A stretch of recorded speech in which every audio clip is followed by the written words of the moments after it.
뭐 말라리아 약이라든가 구충제라든가 이런 것들이 어느 정도 효과가 있다는 썰도 있지만 어떤 민간요법이 됐든 효과적이라는 것들이 유행처럼 흐르다 보면 휩쓸리게 되는데 전문가하고 상담을 통해서 그런 민간요법이라는 것은 체크를 하면 좋을 것 같고요. 원장님, 네. 저희 병원은 암 치료를 위한 다양한 면역 제제들을 보유하고 있는데요. 네. 저희 병원이 보유한 각 약들이 어떤 것들이 있을까요? 암 환자들한테 쓰는 암 치료제들 많이 알고 계실 텐데 미즐토, 자닥신 이 정도 알고 계실 텐데 우리는 거기에 키트루다라든가 이뮨셀, 그다음에 NK세포 치료 이런 것들을 가지고 있습니다. 참 많은 약들을 가지고 있네요. 네. 근데 이런 약이 되게 많은데 이 약들을 처방할 때 각 약들이 무슨 약인지 몰라서 물어보는 경우들이 있거든요. 그래요? 이걸 좀 알기 쉽게 좀 정리해서 설명해 주실 수 있을까요? 일단 키트루다라는 것은 외국에서 많이 더 잘 알려져 있는데 암세포 억제하는 항암제이고요. 면역 체크포인트 억제제로 분류됩니다. 그래서 이 면역 체크포인트 억제제는 암세포가 자신을 숨기거나 회복하는 것을 방지하고 그 면역 체계가 종양세균에 대한 더욱 공격적으로 작용할 수 있도록 돕는 것이고요. 특정 유형의 비조세포암이라든가 피부 흑색종이라든가 다양한 간암부터 시작해서 여러 종류의 암세포의 치료에 효과적인 것이 나타나 있습니다. 암세포를 그래서 이렇게 조직 검사를 해가지고 얼마나 효과가 있을 것까지 보고서 치료하는 경우도 많이 있는데 그런 조직 검사를 통하지 않고도 치료를 했을 때도 효과를 보는 경우가 많이 있다는 사실을 환자분들이 인식하면 좋을 것 같고요. 두 번째는 미즐토라는 것이 있습니다. 미즐토는 어떻게 보면 키트루다하고 밀접한 그 치료법이라고 볼 수도 있는데요. 전통적으로 유럽에서 암 치료제로 수출해서 많이 쓰는 것이고요. 면역 체계를 강화시키고 암세포 성장을 억제하는 제제로 알려져 있습니다.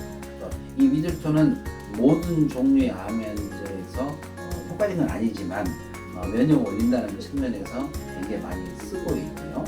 그리고 일반적으로 항암제라든가 방사선 치료했었던 것에 비해 부작용이나 어떤 것들을 많이 줄일 수 있는 거기 때문에 미즐토를 보조적으로 많이 쓰고 있고 여러분들이 기본적으로 장기적으로 1년 이상 쭉 이렇게 마셨을 때 효과적인 경우가 많이 있습니다. 주의해야 될 점도 있을까요? 주의해야 될 점이라는 것은 이게 부작용도 있을 수 있지만 그게 심한 부작용이 있지는 않아요. 그래서 식습관이라든가 체중 감소라든가 경미한 이런 증상들이 있을 수도 있는데 크게 부작용이 나타나는 것은 아니기 때문에 염려 안 하고 쓰셔도 상관이 없습니다. 임신 중인 여성한테도 통하는지. 임신 중인 여성한테는 주의를 해야 되죠. 대개 이제 임신 중인 여성이 암이 있는 경우가 많지 않기 때문에 제가 언급을 안 했는데 임신 중인 여성에게는 조금 의사가 상의를 한 후에 일종의 치료제로 쓰는 것이 도움이 된다고 생각합니다. 그리고 이제 세 번째로는 그 자닥신이라는 게 있는데 자닥신은 여러분 아시죠? 흉선과 관련된 건데요.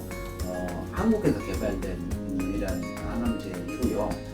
세포의 성장과 분열을 억제하는 작용을 가지고 있고 자닥나무에서 추출한 상태이고 암세포 생존이라든가 증식에 영향을 미치는 것으로 우리가 알려져 있고요.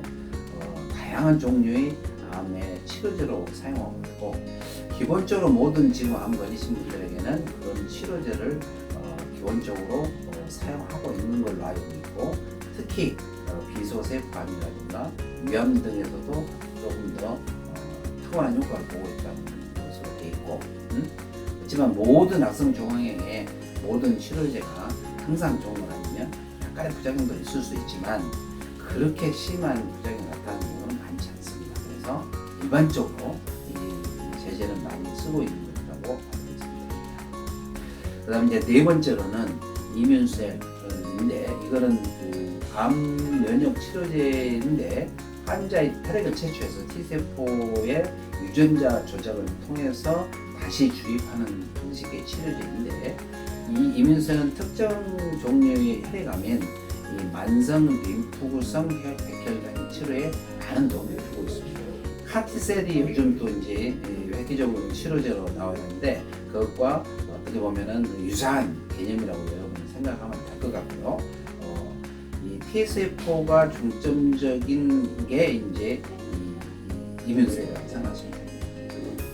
다섯 번째로는 NK세포인데 이 NK세포는 이제 그야말로 내추럴 킬러 셀 자체를 정식 배양해서 쓸 수 있는 그런 재질인데요. 상품화되어 있는 것은 아직은 없지만 이제 국내에서는 상당히 많이 기술은 개발되어 있고 외국 가서 만들 수 있는 그런 상태의 NK세포 치료를 암 환자들이 굉장히 많이 하고 있는 상황입니다. 이게 자세한 설명 감사드립니다. 이렇게 근데 사실 암 치료를 받아볼 때 이런 면역 제재들이 있다는 것을 잘 알지 못하고 민간요법에 의존하는 경우도 예전에 많이 있었는데 네네네. 예전에 뭐 구충제를 먹어서 암 치료를 해보겠다는 그런 사례들이 있었는데 많은 경우 실패했다고 알고 있어요. 혹시 이게 효과가 정말 있는 건지 뭐 어떤 게 좋은지.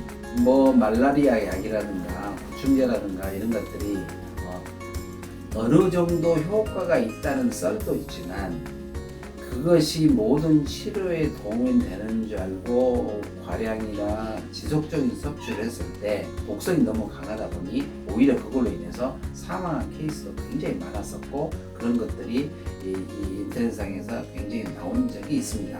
어떤 민간요법이 됐든 효과적이라는 것들이 유행처럼 흐르다 보면 휩쓸리게 되는데 전문가하고 상담을 통해서 어떤 민간요법이라는 것은 체크를 하면 좋을 것 같고요. 또 어떤 분들은 사혈요법이 암한테 좋다고 해서 정말 피를 뽑는 그런 경우도 있는데 잘 생각해 보십시오.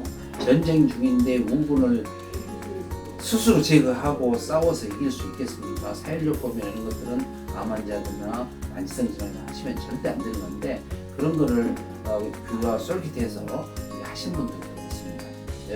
어떤 중태대한 암 환자의 경우 치료할 경우는 전문가가 있기 때문에 전문가와 상의 후에 그런 것들 필요한 것들 자문을 구하면 실수를 안 할 거라고 생각합니다.